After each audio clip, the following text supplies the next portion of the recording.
जंगलात असतात mother trees. झाडं जिवंत असली तरी जागा बदलत नाहीत, कोणत्याही प्रकारचा आवाज काढत नाहीत, पण तरीही झाडं एकमेकांशी संवाद साधतात. झाडं एकमेकांपासून दूर उभी असली तरी ते एकमेकांच्या संपर्कात असतात. जंगलातल्या झाडांचं खास नेटवर्किंग असतं, हे माहिती आहे का तुम्हाला? झाडांचा संवाद आवाजाने नाही तर जमिनीखालील मुळं आणि फंगस नेटवर्क मधून होतो. शास्त्रज्ञांनी यालाच नाव दिलंय वुड वाईड वेब. फंगस हे मुळापाशी असतात आणि फंगस मुळांपाशी एक विशाल जाळं तयार करतात.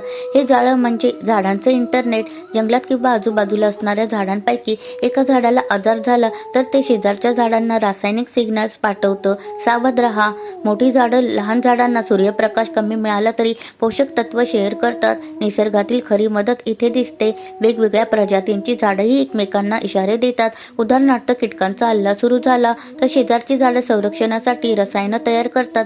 हे नेटवर्क इतकं प्रभावी आहे की एका जंगलातल्या झाडांच्या आरोग्याचं भविष्य या जाळ्यावर अवलंबून असतं.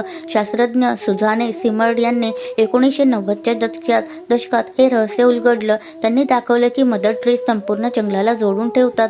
मानवांना दिसत नसले तरीही अदृश्य नाळ संपूर्ण जंगलाला जिवंत ठेवते. म्हणूनच जंगल म्हणजे फक्त झाडांचा समूह नाही तर ते एक कुटुंब आहे.